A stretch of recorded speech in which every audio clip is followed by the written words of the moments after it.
Hello guys, welcome back to our channel.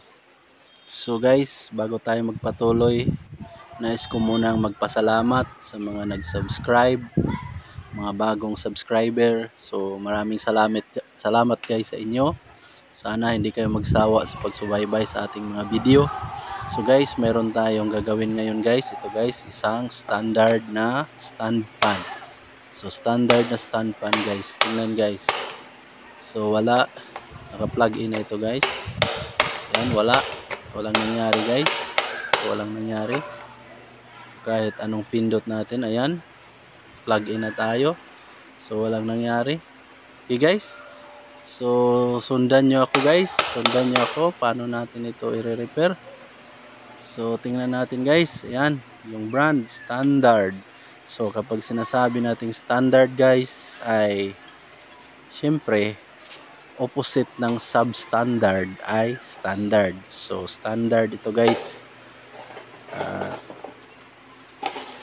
matibay ito guys, matibay. So tingnan nyo guys, ayan. So may kalumaan na ito guys, lumang luma na ito, matagal na ito na model.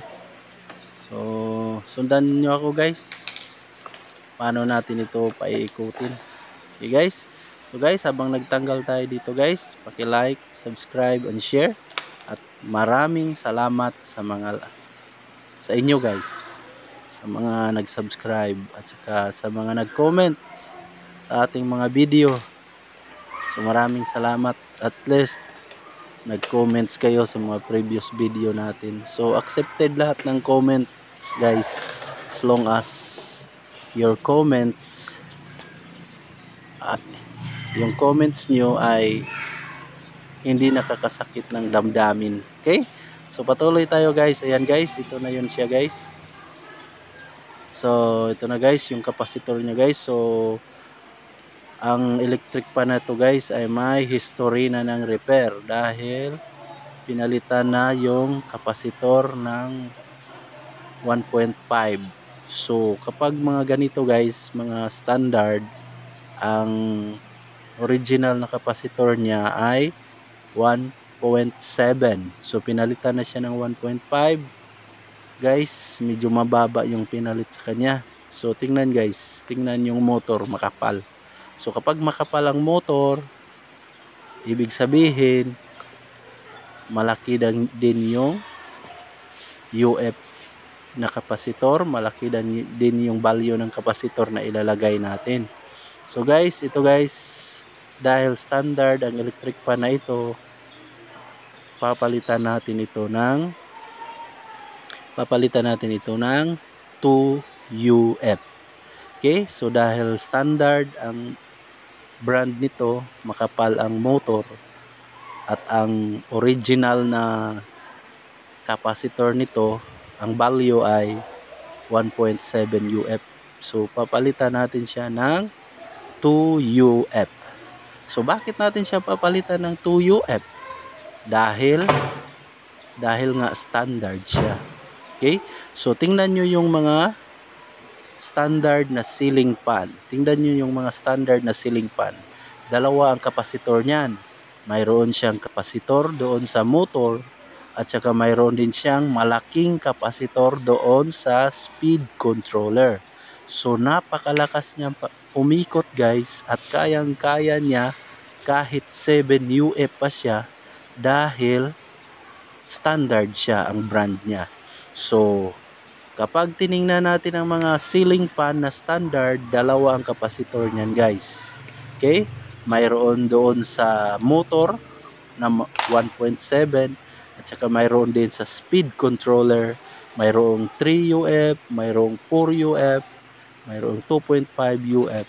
So ganun yun guys. Pag pinagsama na yun guys, pinagsama na yung kapasitor doon sa speed controller at saka kapasitor doon sa motor, so malaking UF na yun guys, kaya malakas nang umikot ang mga ceiling fan. Ganun yun sa standard guys. So guys, tingnan natin itong kapasitor nya kung buo pa ba, kung okay pa ba ito. So tingnan guys, 1.5 UF ito. So 1.5 UF siya. Tingnan natin yung reading sa tester nya kung 1.5 UF ba. So nakaset tayo sa ohms, tapos hanapin natin ito, yung UF na symbol. Hanapin natin yung UF na symbol, set natin yung tester sa ohms resistance, tapos hanapin natin yung UF na symbol, tapos i-test natin ang kapasitor kung ang reading niya ay 1.5 pa ba, dahil 1.5 ang kapasitor na ito. So ayan guys, tingnan yung tester guys. Ayan guys, so ang reading niya ay ito na. So resistance na yung reading niya guys, hindi na UF, hindi na microfarad. So hindi na UF yung reading niya guys.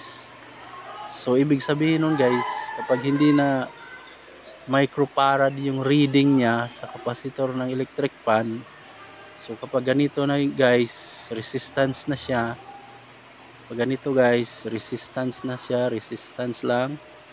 Kapag ganito na yung reading ng ganito, yan, kapag ganyan na yung reading ng kapasitor ng electric fan, ibig sabihin sirang-sira na siya guys. Okay? So hindi na microfarad ang reading niya. Okay? So tapon na natin yun guys.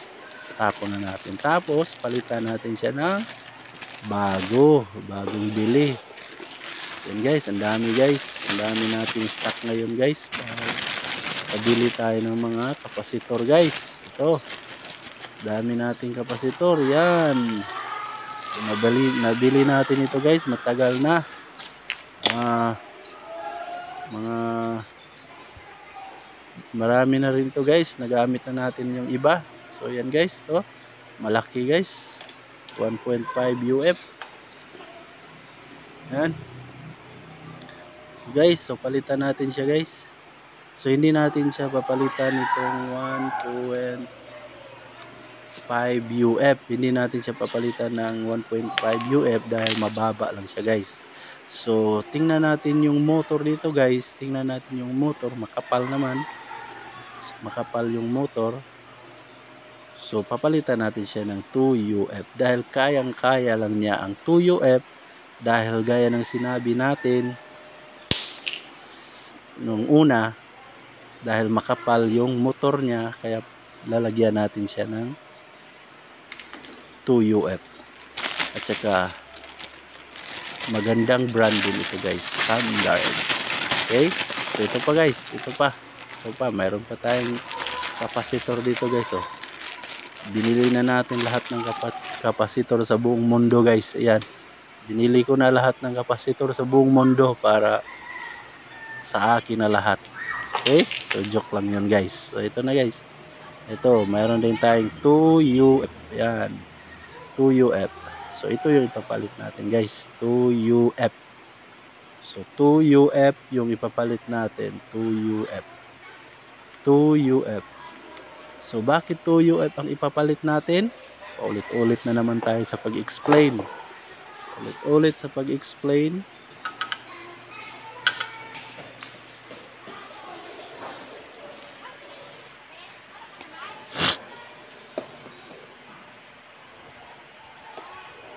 Yan. Yan, standard siya guys. Paulit-ulit tayo sa pag-explain para makuha ng mga beginners like me. So para ito sa beginners ang mga channel na to guys. Ang channel na ito guys ay para sa mga beginners na katulad ko, yung nagsisimula pa lang sa mga electronics. Para sa inyo ito. So ito yung ipapalit natin guys. Tingnan guys. Ito yung ipapalit natin ay, so ito yung luma, ito yung sira, ayan, 1.5 ang sira. Ito yung sira na pinalit ng unang gumawa nito. Pinalitan niya ng mababa, 1.5 lang yung pinalit niya. Tapos papalitan natin ng 2 UF, 2.0 UF. So bakit nga ba papalitan natin ng 2.0 UF? Balik-balik na naman tayo guys, paulit-ulit na naman sa explanation, dahil para sa mga beginners ito, dahil Standard ang brand niya, makapal yung motor, so ito guys, lagay na natin ito guys. So guys, habang naglagay tayo dito guys, habang nagbalat tayo dito, Paki-like, subscribe, and share. Okay? So, paki-like, subscribe, and share, guys. Yan. Balatan na natin ito para matapos na itong vlog natin, guys. Yan.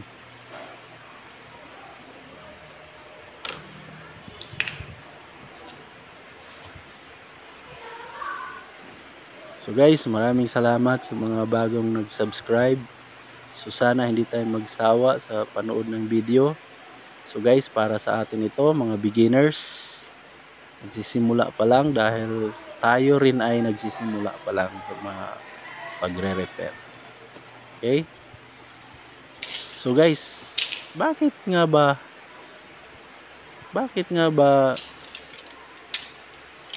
capacitor yung troubleshoot natin directly?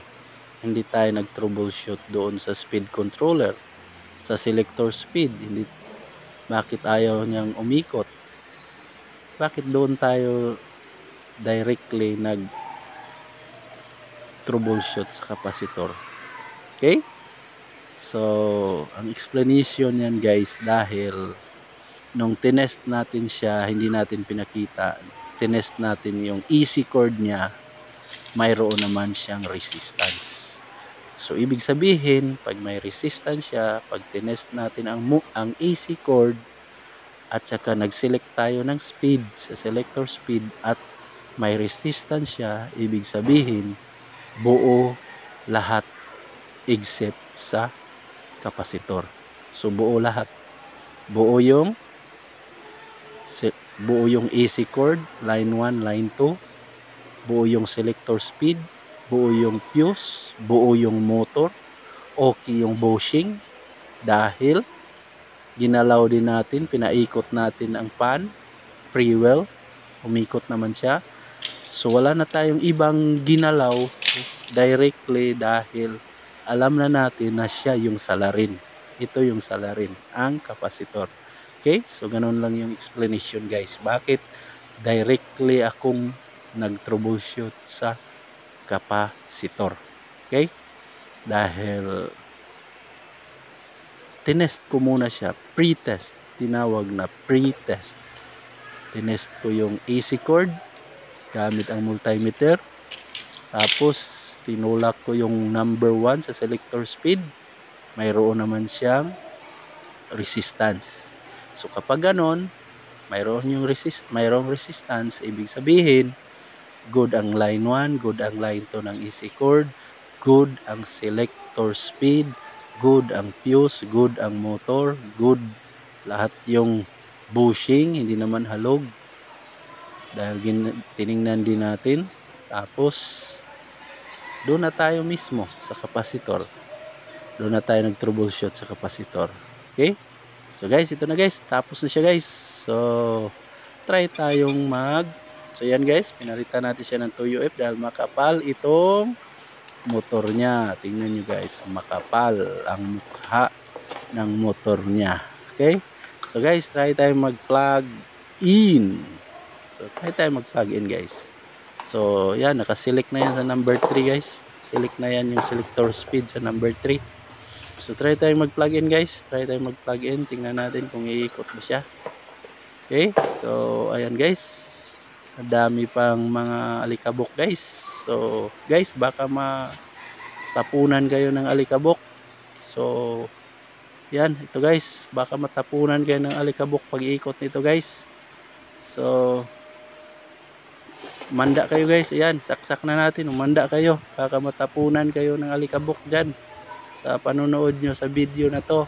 Okay, plug in tayo, plug in, handa kayo guys, dahil baka matapunan kayo ng alikabok, dahil ang alikabok okay guys, plug in tayo, plug in tayo guys, plug in. Yun, mga alikabok lipad sa langit, di ko na makita, umutok na pala. Yan na guys, so umikot na siya guys. So maraming salamat sa panonood. Yan, sirang-sira na ito guys, yung gearbox nya. Yan, yung gearbox nya, ayaw niyang gumana yung gearbox sa likod, hindi siya maka-rotate. Bali na yung gearbox sa likod guys. So guys, ayan na guys. So maraming salamat sa panonood. Sana mag-like kayo, subscribe and share dahil ang video na to ay para lang sa mga beginners. Okay? So maraming salamat guys. Maraming salamat.